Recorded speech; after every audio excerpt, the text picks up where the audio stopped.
we go. So welcome everyone to the Leo full moon ceremony, January 29th, 2026. Oh, there's a lot. And I'm going to be talking really fast so I can get it all in. But let's call in sacred space. All right, let's see if I can do this here. I'll just turn the computer. Let's all take a big deep breath in. And as we exhale, drop those grounding cords down. Send your roots down, down, down into the earth. And then inhale, draw that earth energy up, up, up through your body. Send it up and out through the top of the head, connecting with the heart of the divine above us. Then inhaling, draw that cosmic energy down through your body, send it all the way down into the earth, activating that as above, so below flow. Connecting with that flow, breathing in, breathing out, activate the as within, so without. As the universe, so the soul. Moving to the north, we welcome Mother Earth. We give such great thanks to be here in physical bodies, doing this sacred work right now. Moving to the south, we welcome water. We welcome clear, clean current. Emotions, we welcome love and joy, flow and abundance. Moving to the west, we welcome air, mind, focus, and clarity, all of our guides, angels, allies, and helpers. And moving to the east, we welcome fire and movement and passion, divine right action. Moving to the center, we welcome our divine feminine and our divine masculine in sacred right relationship. We call that beautiful energy down through our bodies. We call up Mama Gaia to pull and magnetize that energy through us. And we welcome our own sweet, extraordinary souls into the circle. We ask that all of these energies be with us, pray with us, and dance with us for our mutual benefit. Aho. Here we go.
Okay.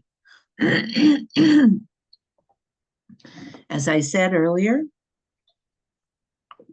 I'm going to be talking really fast today because there is so much happening.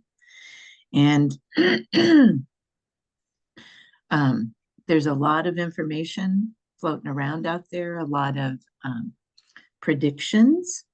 What I'm going to try to present to you today is not a prediction, but more of this is the lay of the land. I'm sorry. As you can see, I haven't been online. This is my first time online since last week. This is the lay of the land as it stands out there right now, and some insights on how that may affect us. That's the way I'm going to put that. But once again, just like always, I want you to close your eyes and settle in and feel into your bodies if you want to. I know some of us, our bodies are just, we're absorbing a lot of frantic, phonetic energy just because things are changing. So see if you can breathe. Just drop into your hearts. Go to that safe, quiet place inside your heart.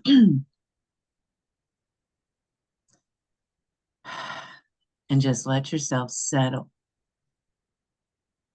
so that you can begin to take in information and be in your holy wisdom as you make your choices. That is going to be paramount. So just let yourself settle. And hopefully, there's some of you out there that are not being affected adversely as much as others. So that's my hope for all of you. I'm going to catch us up. The moon is waxing till after the full moon, which happens on Sunday, the 1st. And we'll talk about, it's like a lot of this class today is going to be about the shift with Neptune. And the reason is because it's going to have such a powerful impact on all of us and this moon because we're so close to the moon going forward.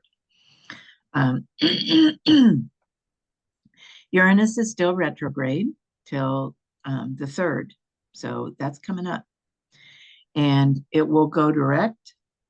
And then it's all of this is preparing us to go into that to cross the threshold into the new year.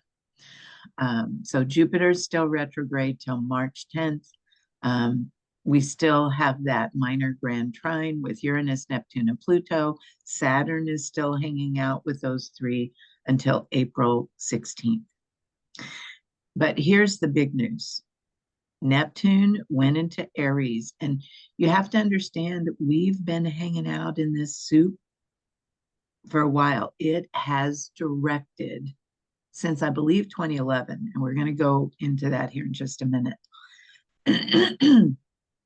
It has directed all of our choices, all of our feelings, all of the way the perspectives that we view the earth in. It has been driving the car.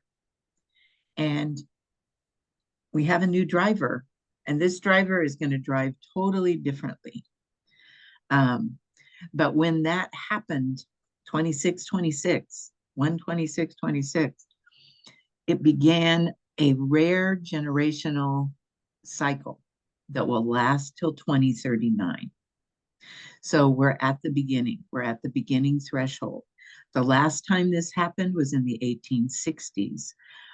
And the difference between then and now, I mean, it was a period of revolution. We're seeing that all over the planet. Identity awakening, radical shifts in belief systems, all of that's going to happen, but it's going to happen differently this time. And I'll tell you why in just a minute. A lot of people, and I don't want this to be negative, I just want us to be cautious. because it's not a negative thing. There's a lot of really good that's going to come out of this. Some say it's the end of waiting and wishing. It's the time for action. And I have some Aries in my chart, so I'm all for action. But we're being asked to trust ourselves and initiate the life we've been sensing and act from inner truth rather than fear. So if you felt called to start over or speak up or finally move forward, now's your moment. And maybe it has felt like you've been slogging through things. That feeling is going to go away. A new era is beginning. And y'all, when I say that prayer and I give thanks for being here, we signed up for this ticket and we're very, very blessed that we got to be here now. We wanted to be here now. So I'm going to take this slow so that you can really grasp what's happening. Neptune rules Pisces and it's leaving that sign. So we've been floating in the big water since 2011. And it's going to move out of that sign, but it's a water sign moving into a fire sign. So Neptune is all about water. Now we're moving into Aries, the sign of fire, identity, action, initiation. Let's go. This transition, now here's where it's different. It's never been lived through by humanity in a way that we exist now. Globally connected, spiritually conscious, identity-driven, broadcasting belief in real time. This is what we're doing right now. I'm broadcasting belief in real time. So it's not just a transit, it's a civilization turning point. So what is ending, which began in 2011, during that time, and I want you to just think about, go back to where you were in 2011 and all through this period, 2011 to 2026, that's a chunk of time. Boundaries dissolved, spiritual hierarchies collapsed. So where maybe it was my way or the highway, now there's all different traditions are out there and available for people. They're blending false gurus, savior narratives, escapism, martyrdom, addiction, fantasy. They were all exposed. And even though right now it may not feel like it to us because of all of the chaos, compassion expanded. Psychic sensitivity. How many people do you see out there saying they're channeling or I got this download? I can say that now and people actually know what I mean. I got this. So it's like that psychic sensitivity increased and tons of people awakened. I know this. I remember exactly where I was in 2011. And I was promising all of my energy students, give us 20 years. Just give us 20 years and people will be clamoring at your door for this. And now they are. But back then, crickets, nothing. So I can see the change because I've been in this world that long. So all of that happened. But sometimes, and I had experiences like this as well, it was at the cost of clarity. Feeling got confused with truth because we were in, double Pisces. So Neptune and Pisces together. So it was all about what you feel. And if you felt it, then it had to be true. And sometimes it was, sometimes it wasn't, because we live in a physical world. And there are rules in that physical world that that just don't always bend with that flowy movement. So a lot of times people were seeking meaning without the structure to support it or follow it up. And we could all get sucked into that. So that's what we're coming from. We're coming from that. Oh, that feels good. I'm going to go there feeling. And the energy that is here now, and many of you felt this shift Monday. Aries doesn't receive. I've tried all my life to learn how to receive. I have a lot of Aries in my chart. All I knew for the longest time, all I knew was how to initiate things. I can get things started in a heartbeat. That's what Aries does. So this is the era of the spiritual warrior archetype, not one who conquers, but one who acts on belief. And here's where it gets a little, we're going to have to, this is where we need to tread carefully.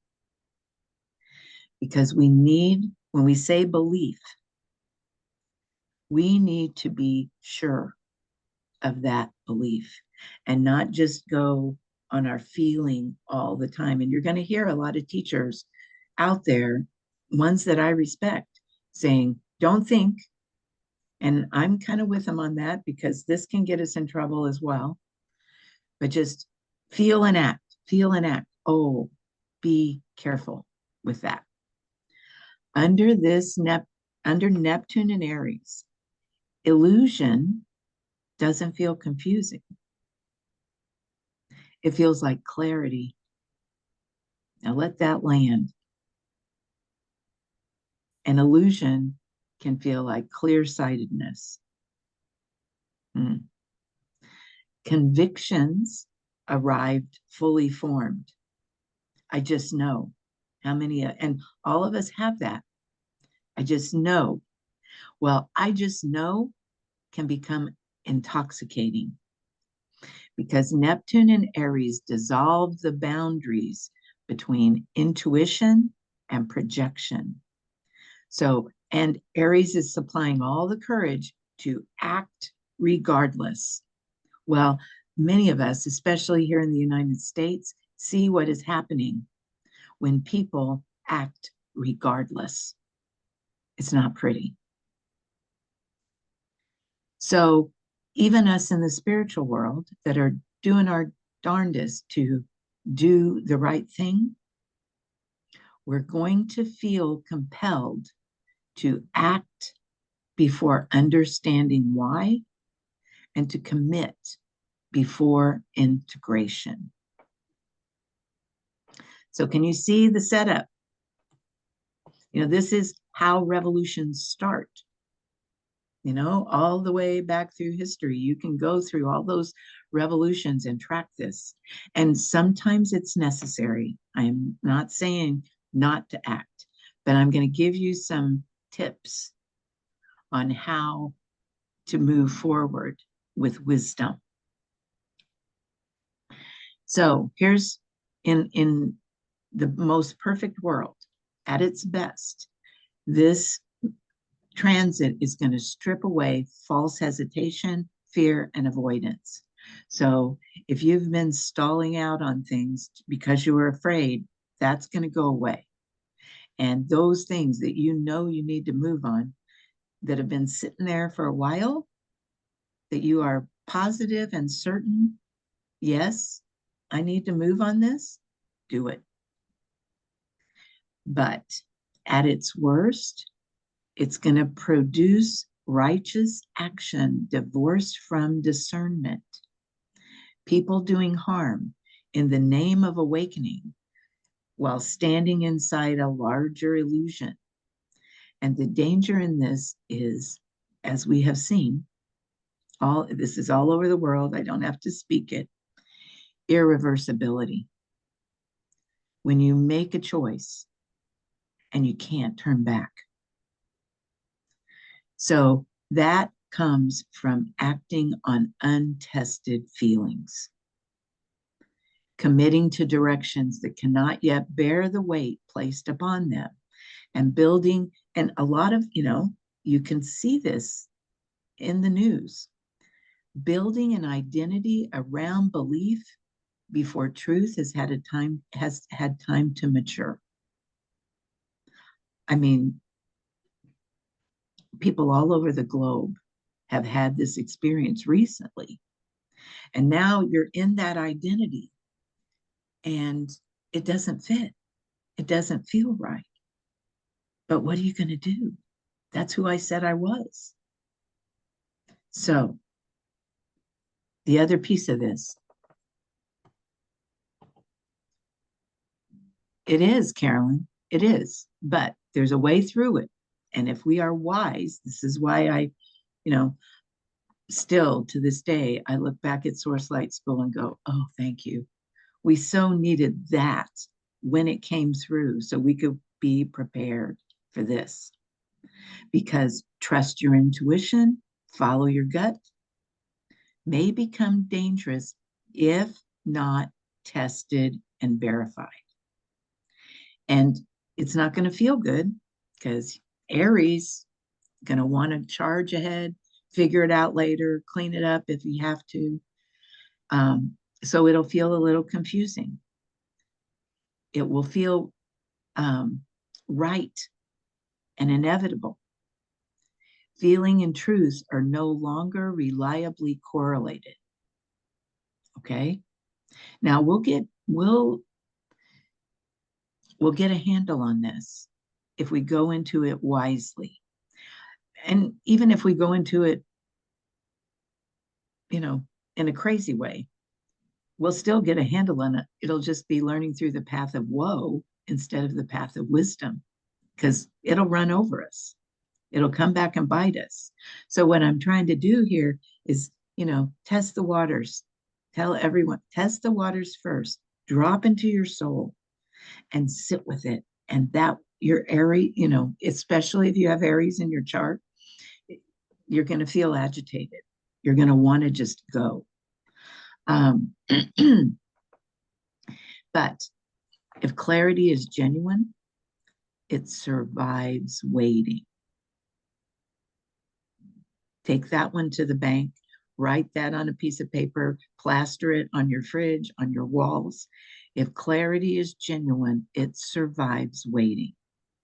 So especially here at the beginning, discernment is not doubt. It is, now let's listen to this one and let it land. It's delayed embodiment. So you want to get to discernment, not just the feeling of let's do it. Now, the other reason that the waiting will feel uncomfortable.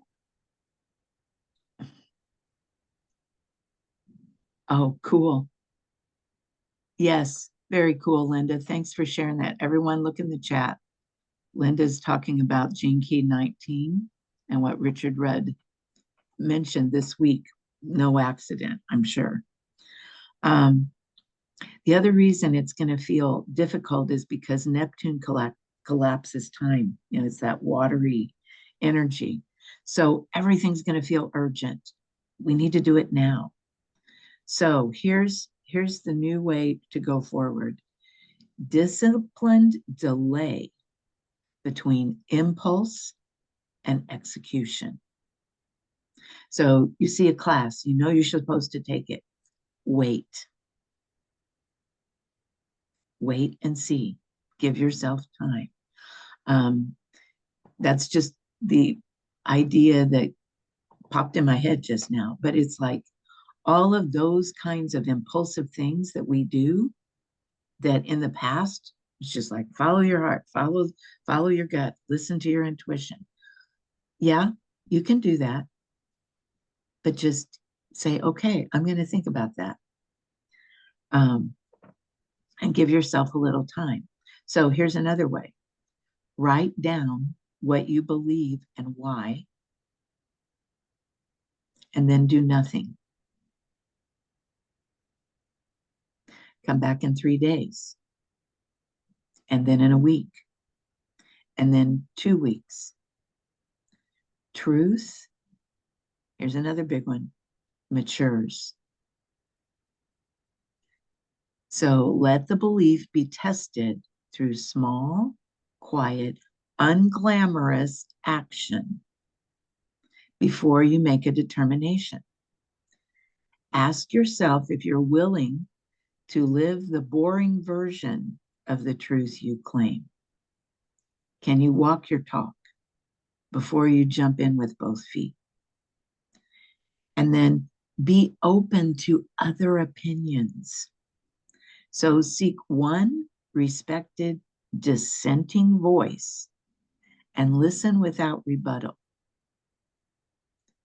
Being curious, just be curious, because that signals integration. Okay? Betsy, I love it. Nothing is boring right now. Well, that's for sure. But when we get into making those decisions, we're going to want to make them right now. And that's the boring part. I love that. Yes, curious is the key. Be curious, open-minded. It's going to force everything we've been wanting, quite frankly. There's more in here with this new moon that is going to force the collective to come together the way we've wanted it to. But we have to be wise about this. And that's, that's part of it. So here's another way to discern. Pay attention to your body. Your body becomes the truth teller, but you have to pay attention. So Neptune operates through image and emotion. It bypasses the body. The body's intelligence is slower, methodical, centered. So we have Neptune wanting to flow with the emotion. We have Aries wanting to ride on adrenaline. So when you go to that place of clarity, ask if it produces ease or constant tension, steadiness or mental hype. So what this, we've been talking for months now about tiny little practices that yield big dividends, structures that are non-negotiable that you set up for yourself. And anyone that knows me knows that I've been screaming dirt time for years. This is where that comes in handy, where if you have a practice where you really know your body and it's not your mind and it's not emotion, it's your physicality, being on the ground is going to support that. Okay? Neptune-driven influences often feel exciting, but they'll create contraction in the body if you're perceptive enough to feel it. Legitimate action, when difficult, tends to produce grounded steadiness rather than pressure. So it may be the hard things. It may be things like writing down a budget and sticking to it. Those kinds of things that may feel difficult, but in the long run, you'll look back and go, oh, I'm so glad I did that.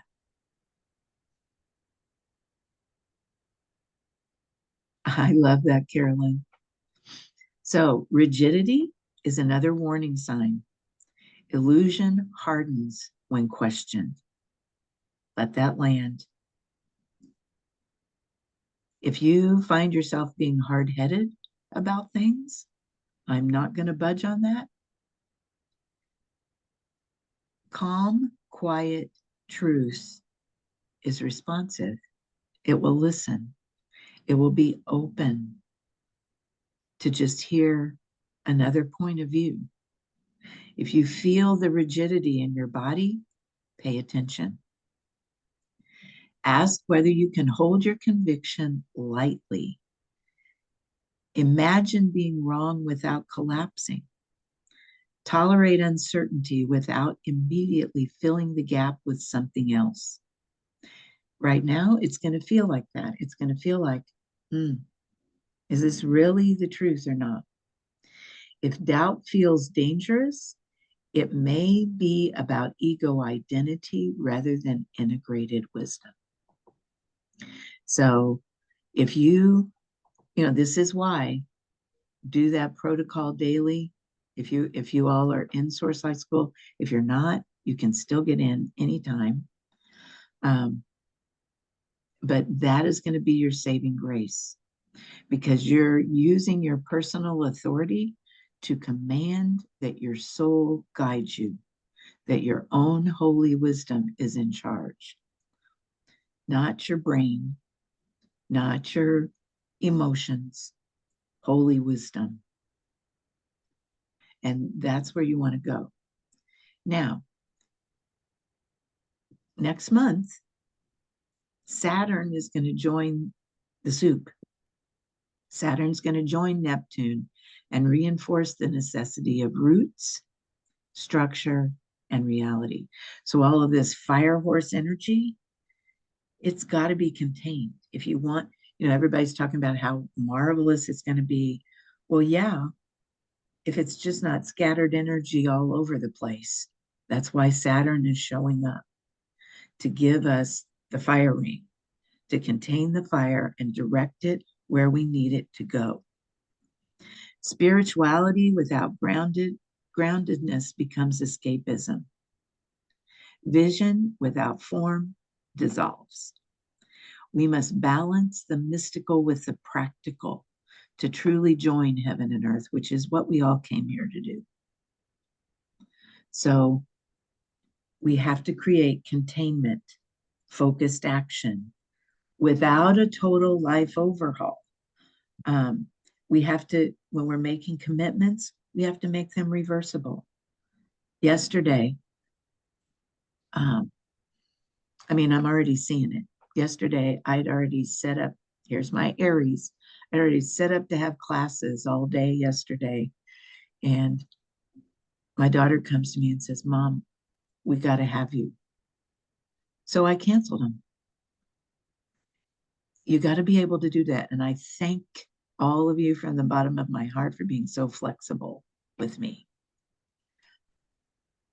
You have to have those kind of commitments now more than ever.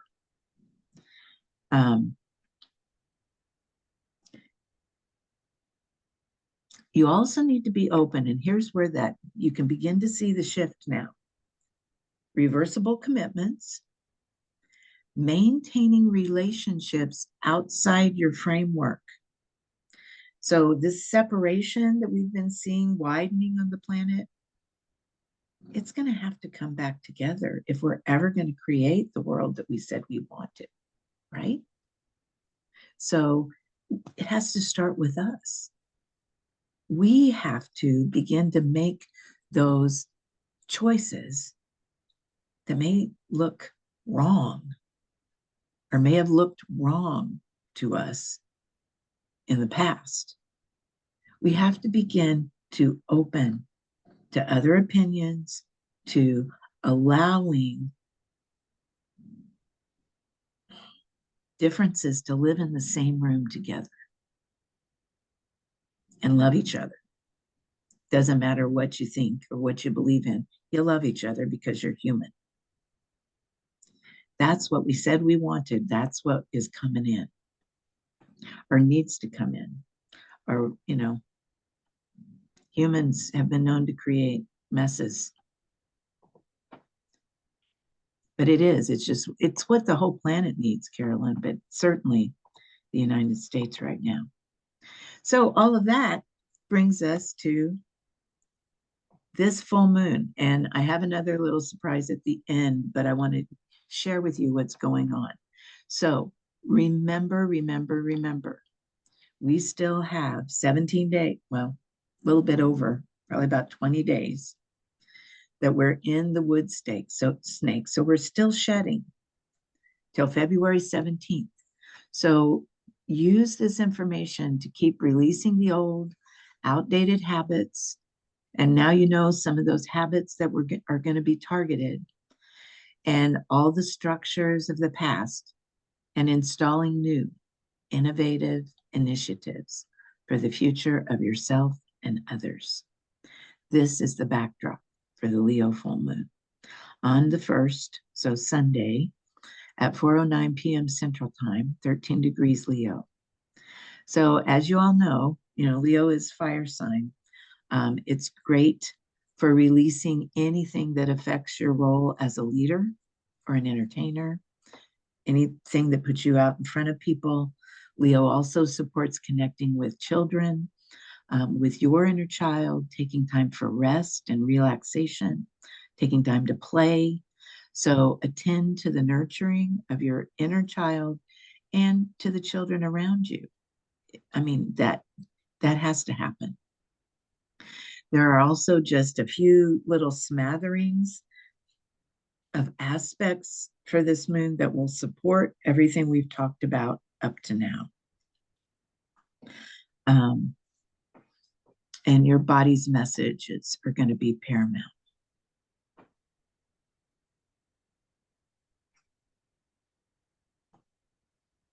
No, it's due to being a snake. I don't know who I'm talking to, but she's asking, is it about the wood element? No, it's about snakes shed their skin. So we're shedding, we're releasing the old so that we can step into the new.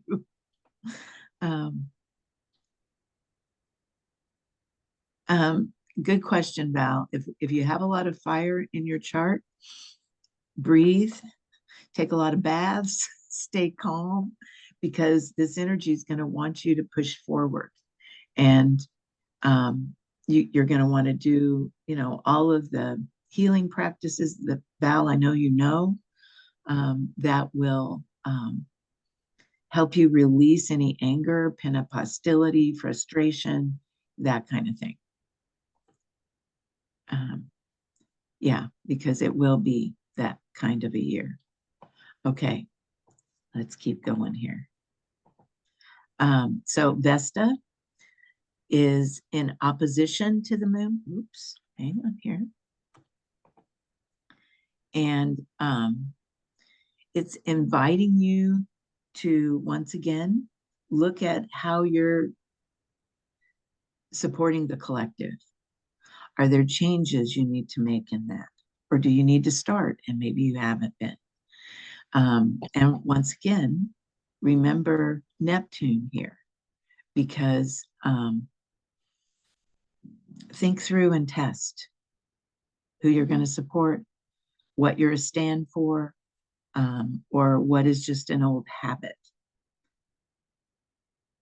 Mars has a moderately strong opposition to the moon as well, but it's in Aquarius. So, Mars is the warrior energy, but Aquarius is all about new, innovative ideas. So what are the new ways that you're being called to express your individuality, and inspire others? And can you let your wisdom guide you and not just rush forward? Can you be okay waiting and testing to let the truth integrate? Can you be okay not knowing yet? When you are sure, Mars can add primal power to your full moon goals. So you can set intentions, you can set goals, and now's a good time to do that. But don't feel like you have to rush out there and act on all of them. This is a time of, okay, I feel like this is the direction. I'm going to test the water. I'm going to come back in 3 days, come back in a week, come back in 2 weeks, however long it takes. And there are some, I've just lived through the gestation of my granddaughter. I'm also gestating another program. And my Aries wants to rush ahead. I have to let that truth settle. So that's what that's going to look like and feel like. There's also going to be some focus, a lot of focus right now on relationships. Oh, if you have no focus, if you have no fire in your chart, at this point, I would count myself as blessed, especially if you have a lot of earth, because that's where you can direct energy, and the fire energy is going to come in and hit you, whether you have it in your chart or not. But it might not be as intense for you as it is for those with fire in your chart. So there's a loose opposition to Venus, and Venus is tightly quincunxed to Juno.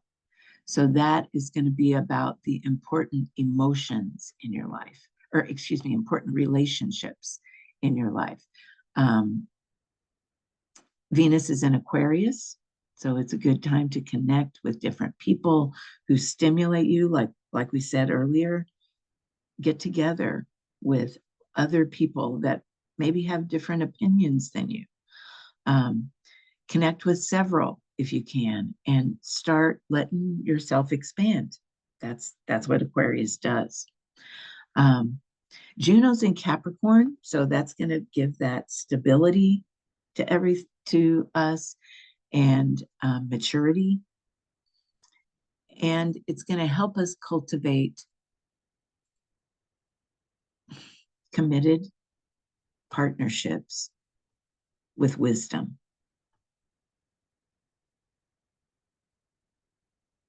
Yes, it can, Val. You're totally right on that. So that's why I told you to take a lot of baths. I know your chart. So rather than resist Capricorn's influence, and I've resisted Capricorn a lot, rather than resist that, welcome it. You're going to need all the structure you can get. Full moons support release and adjustment. So if you've noticed yourself being resistant, release that. And all of this suggests taking a good look at all your relationships, making sure they're where you want them to be. And if they're not, do what you need to do to fix that. Because Venus is in Aquarius, it's also about being very creative. Venus supports money. So thinking outside the box, doing things that are different that you've never done before. You just can't skip the due diligence. You have to have the structure and test the waters before committing, but get creative, think outside the box. And then Ceres is the abundance goddess. So this is where everybody's saying, oh, this is the year of grand abundance. Yes, it can be. Or it can be the year of a forest fire. It's like you want to harness the energy and direct it. That's why we use intention. So right now, the idea is to make sure we're clear. And I'm going to show you a couple more things, and then I'm going to give you time to journal. I found this morning, and I threw it in here because this is what is happening right now for us with the full moon. And I'll just read it to you. Did you know that the next full moon in Leo is the final lunation of the entire 9-year cycle? This isn't just the last full moon of a lunar year. It's the last full moon of who you've been for at least the past 9 years. What rises now is not random. It's a sacred review. You may feel it as emotional or memory, or as emotion or memory or physical intensity, or it may outpicture in front of you. Things that haven't happened in years may show up. What's really happening is the gathering of your soul's journey from the past 9 years into this final moment of release. Light workers are going to feel this in their bones. Old versions of you may rise that not to reclaim, but to be witnessed one last time. People or timelines you thought were long gone might echo back briefly because the archive is open. not to trap you, but to free you. This moon is not here to be figured out. It's here to be felt and then surrendered. It's not asking you to let go of the pain, but of the identities you shaped around surviving it.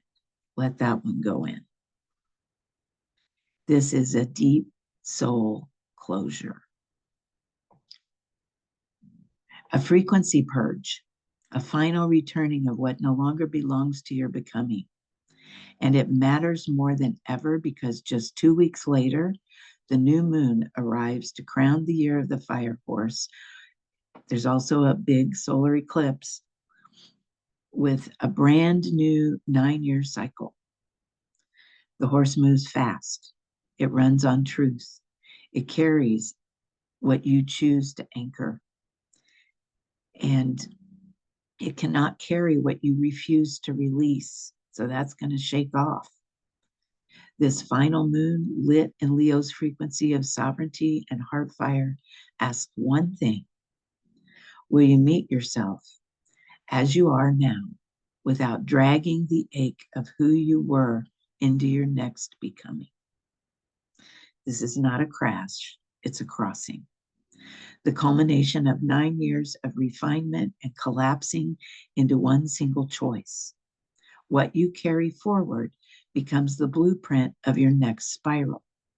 This moon holds your mirror. It says, look, mourn if you must, honor what shaped you, but know the gate will close, and what walks through it is chosen by you. Light workers will feel this as a soul certainty arising. So let that rise and test it. What once felt like waiting now feels like arrival. What once felt like questions now feels like truth you can stand in. This isn't just a full moon, it's the frequency threshold between everything you've learned and everything you're ready to live. You're not who you were, you're who you came here to become. Let this moon show you, then let yourself become it. So on that note, I have the questions, and the words of, and Ruby Page said this last year, but it so applies right now. We are walking through the fire now to transform something about ourselves on a personal and mass consciousness level.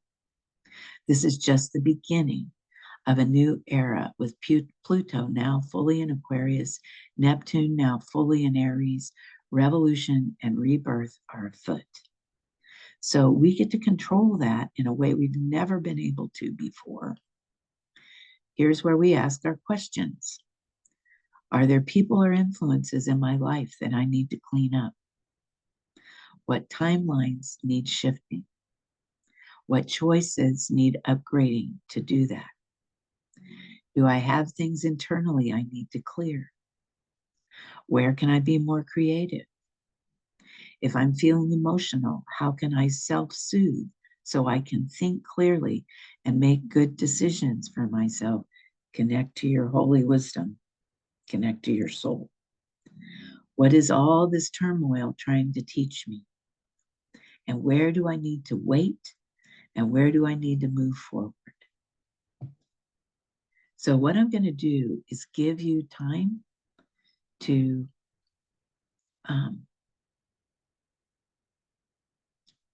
write those questions down. You have 4 days. And we only have 10 more minutes together. I knew I'd have to talk fast. I knew we'd go long. But we're all on a schedule today, not just you. I am too.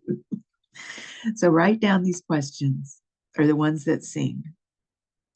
And then I'll go through the elements quickly and we'll close our time together. But this will give you all the weekend to sit with, set intentions, really be wise in your choices.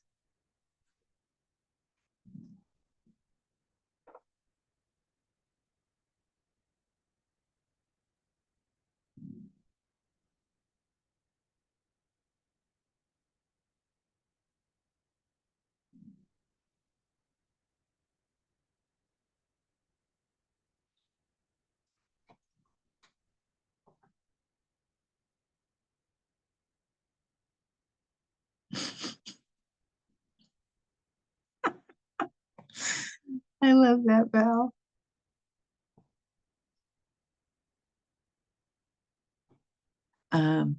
So Val asked, what do I mean by timelines?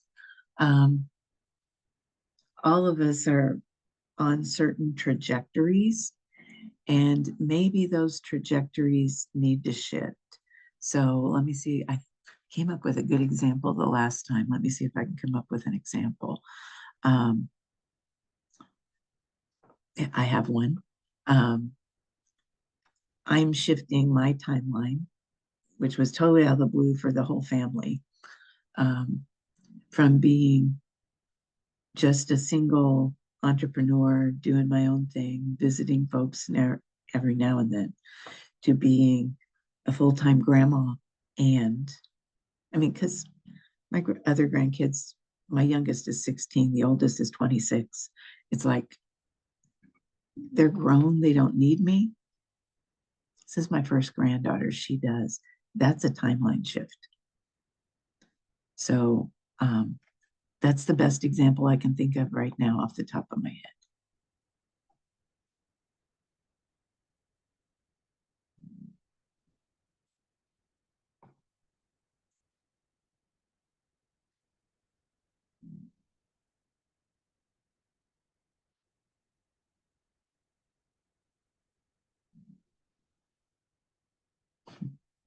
Good.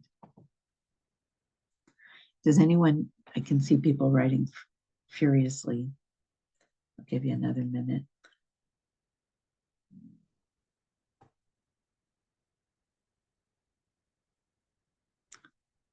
And what I'll do as well is I'll send out I did this last time, I'll send out the slides along with the recording so that you have the questions and the cards. So,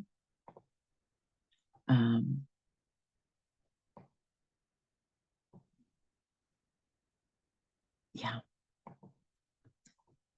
All right, here we go. So in the earth door, I pulled present moment. Keeping your energy in the present is the most efficient way to get your creations into form. And it's also the most efficient way to stay grounded and rooted and choose your actions rather than being impulsed by all of the pull that's going to push, that's going to impulse you. In the water door, I pulled love. The most creative healing force on the planet lives in the water door. That is the number one vibration of water, is love. Love can fix anything. Love is life force. It is the creative energy that heals. There is absolutely nothing on this planet that adding a little love to cannot improve. Scan the landscape of your life.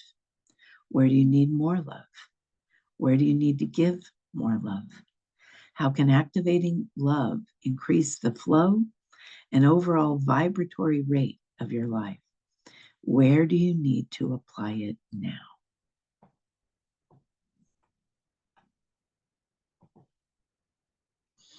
And this is a really good one. Air door. You know, the air fans the fire. Energetic hygiene.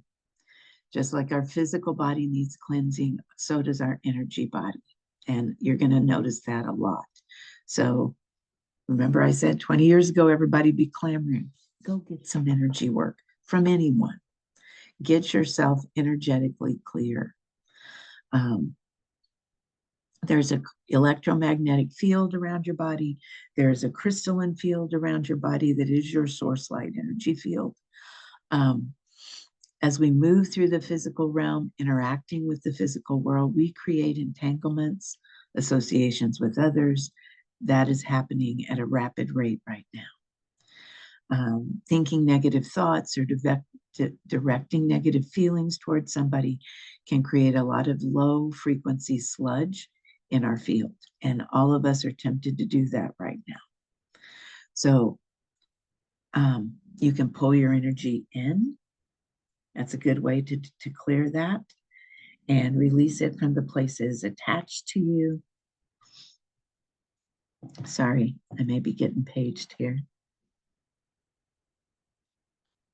Okay, I'm coming. All right, y'all. I am going to give you the fire card and the spirit card, and then I got to go. I'm being paged.